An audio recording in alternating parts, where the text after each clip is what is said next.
लाल सेना की हवाई उड़ान के नीचे ललित निबंध से आपका पुनः स्वागत करते हैं सलैया साहित्य संसार में। लाल सेना की हवाई उड़ान के नीचे हिटलर की तरह अडिग अकंप बैठा अपना काम करता है, जैसे यहाँ कुछ भी भयंकर या अशांतिकर नहीं।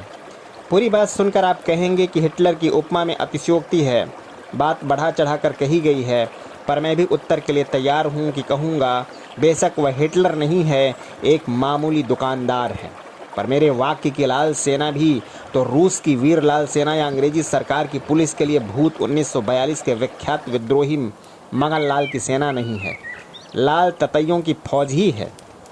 फिर बहस की बात क्या है, आप पूरी बात जो सुन लें।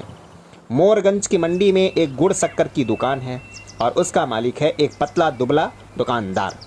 मैं अक्सर देखता हूँ कि उसकी दुकान के बाहर सड़क पर हज़ारों लाल ततैयों की हवाई उड़ान जारी रहती है और उसके बीच में बैठकर दुकानदार अपना काम करता रहता है।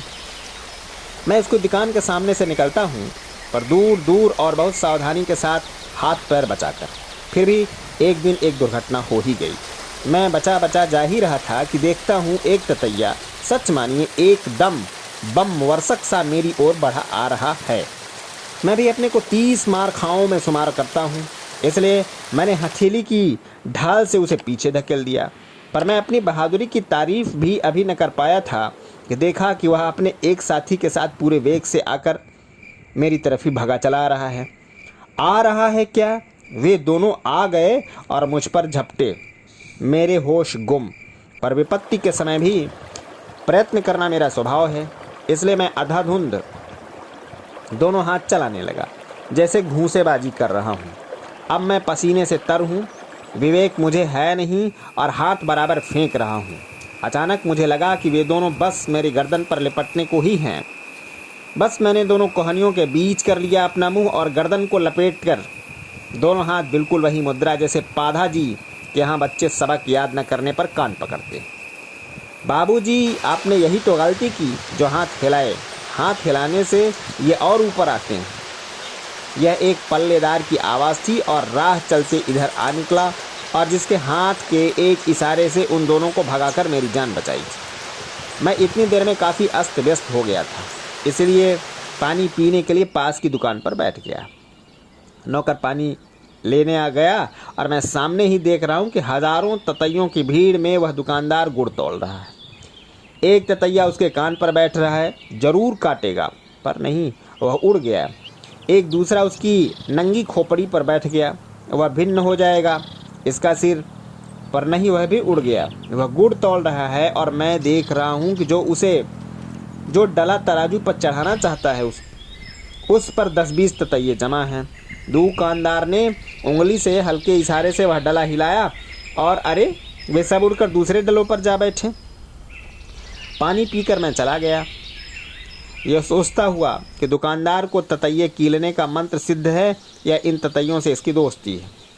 श्रद्धेय श्री स्वामी कृष्णानंद जी ने बहुत दिन हुए अपने प्रवचन में कहा था, एक बार भगवान बुद्ध सायंकाल के समय एक मठ में पहुँचे और रात भर के लिए स्थान मांगा। मठाधीश कट्टर हिंदू महंत था। तब बुद्ध को देखकर जल गया और घृणा से बोला, उस नदी तट वाली कोठरी में स्थान है, तुम्हें पसंद आए तो वहाँ टिक सकते हो। बात यह थी कि उस कोठरी में एक सांप रहता था जो कई आदमियों को काट चुका था। महंत के यहाँ जो मालदार यात्री आ फंसता वह उसी कोठरी में ठहराया जाता। प्रातःकाल यात्री की लाश नदी में फेंक दी जाती और माल मता महंत अपनी संदूक में रख लेता। भगवान बुद्ध ने वहाँ निवास किया। रात में जब वह भयंकर सांप निकला तो भगवान ध्यान मग्न थे। सांप उनके सामने आया, फुंकारा, पर उन्हें क्या, उनका ध्यान न टूटा। सांप क्रोध में अंधा होकर सिर पटकने लगा और मर गया। प्रभात में जब महंत भगवान को नदी में फेंकने गया तब उसने देखा कि भगवान अब भी ध्यान मग्न है और सांप मरा पड़ा है। महंत के रोम रोम में एक प्रश्न उठा, यह क्या? मेरे मन में भी बार बार यह प्रश्न उठता रहा कि ध्यान मग्न भगवान बुद्ध को सांप ने काटा क्यों नहीं। पर एक दिन एक दृश्य मैंने स्वयं देखा। मैंने एक कुत्ता पाल लिया। कुत्ता क्या, भेड़िया था। उसकी एक ही गुर्राहट में आने वाली रूह कब्जे में हो जाती थी। सुबह शाम हम उसे घर के भीतर रखते और दोपहर को बाहर छज्जे पर बांध देते। इस छज्जे पर से तीसरी मंजिल में जाने का रास्ता था और दोपहर में ऊपर कोई आता न था। एक दिन अचानक दोपहर की गाड़ी से चाचा मधुसूदन दास आ गए। वे हैं थानेदार। उन्होंने मुझे पूछा और ऊपर चले। बच्चों ने यह देखा और कुत्ते की ओर से उन्हें सावधान किया, पर वे ऊपर की ओर चढ़ चले। उनकी आवाज़ सुनकर मैं भी तीसरी मंजिल पर कमरे के बाहर निकल आया। अब मैं देखता हूँ कि वे टाइगर की ओर दृढ़ गति से बढ़े चले आ रहे हैं और वह खड़ा तो हो ही गया पर भौंकता नहीं। मैं बोलने को ही हूँ कि वे उसके पास आ गए और बिना उसकी ओर देखे आगे निकल गए। टाइगर ने आपको कुछ नहीं कहा? मैंने पूछा तो बोले, यह तो टाइगर है, हमें तो भैया चोर डाकुओं में जाना पड़ता है। जो टाइगर किसी के दहलीज में आते ही हुंकार उठता है, वह चाचा जी के पास आने पर भी क्यों चुप रहा? क्या यह एक ज़रूरी सवाल नहीं है? क्रांतिकारी शहीद श्री राम प्रसाद बिस्मिल उन दिन किसी स्टेशन में गाड़ी में चढ़ने वाले थे और किसी तरह पुलिस को यह सुराग मिल गया था। स्टेशन को पुलिस ने घेर रखा था, पर उनमें से कोई बिस्मिल को पहचानता न था। समय पर बिस्मिल साहब आए, सूट बूट, हाथ में हंटर, एकदम साहब, फर्स्ट क्लास का टिकट और सूटकेस कुली के सिर पर। प्लेटफार्म पर आते ही कुली ठोकर खा गया। अटैची सिर पर से गिरी और उसमें रखा रिवॉल्वर प्लेटफार्म पर निकल पड़ा। पुलिस अफसर उधर झपटा और सारी स्थिति बिस्मिल के सामने, पर घबरा गया तो क्रांतिकारी क्या? बिस्मिल साहब ने बिना सामान की तरफ ध्यान दिए हुए कुली पर हंटर बरसाने शुरू किए। कुली पिट रहा है, लोच रहा है और वे चिल्ला रहे हैं, सुअर, मेरा माउजर टूट जाता तो क्या होता? पुलिस अफसर का संदेह दूर हो गया और उसने आगे बढ़कर रिवॉल्वर अटैची में रखा और कुली के सामने फर्स्ट क्लास में रखवा दिया। बिस्मिल ने अफसर को धन्यवाद दिया और अपने डिब्बे में जा बैठे। शिकार को अपने हाथ में पाकर भी पुलिस अफसर क्यों चूक गया? चारों उदाहरण अपने अपने ढंग पर अलग अलग किस्म के हैं, पर उन चारों से जो चार प्रश्न उठकर हमारे सामने आते हैं, उनका उत्तर हम एक शब्द में पा सकते हैं और वह शब्द है स्थिरता। स्थिरता यानी संकट का, चिंता का समय होने पर भी अपने मन को, विवेक को, सोच विचार की शक्ति को स्थिर रखना। विकार हेतौ सति विक्रियन्ते ये साम न चेतांसि तएव धीरा। घबराहट का अवसर होने पर भी जिनके मन में अस्थिरता नहीं होती, वे ही वास्तव में धीर पुरुष हैं। यह धीरता कुछ लोगों के स्वभाव से ही होती है और जिनमें नहीं होती, वे भी अभ्यास से इसे बहुत कुछ पा सकते हैं। इसका एक उदाहरण स्वयं मैं हूँ। बचपन से मैं बहुत डरपोक था, क्योंकि मेरी माँ लाड के कारण मुझे मनुष्य नहीं चिड़िया का बच्चा समझती थी। शाम होते ही मैं घर आ जाता था। अंधेरे के नाम से भी मैं घबराता था और मोहल्ले के बाहर तो मैं दिन में जा भी नहीं सकता था।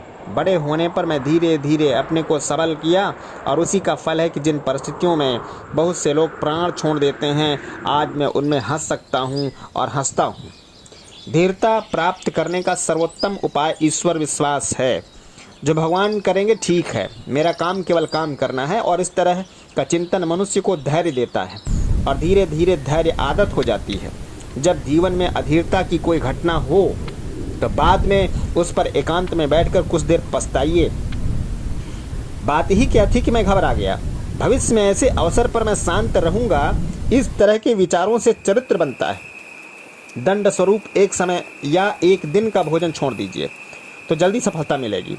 आ पड़े संकटों को सुगम भी करेगी। घबराए मनुष्य, तेरे भीतर ईश्वर की विभूति है, खुदा का नूर है। मन को शांत कर, हाथों की मुट्ठियाँ बांध, अपने रास्ते पर पैर बढ़ा। रास्ते की रुकावटें कायरों के लिए रुकावटें हैं, धीर पुरुष के लिए वे रास्ते की सीढ़ियाँ बन जाती हैं। विपत्तियों को दूर या पास से देखकर हाथ पर न फुला, अपने मन को पकड़ रह।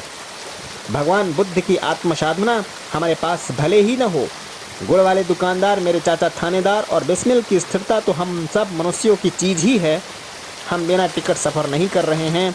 टिकट हमारे पास है, इस जेब में नहीं तो उस जेब में। यहाँ नहीं मिलता तो स्टेशन पर हम उसे पा ही लेंगे। यह जो अचानक चलती रेल में टिकट चेकर आ खड़ा हुआ, इससे हमें क्या झेपें और क्या झेप, क्यों घबराएं और क्यों घबराएं। जय हिंद, वंदे मातरम।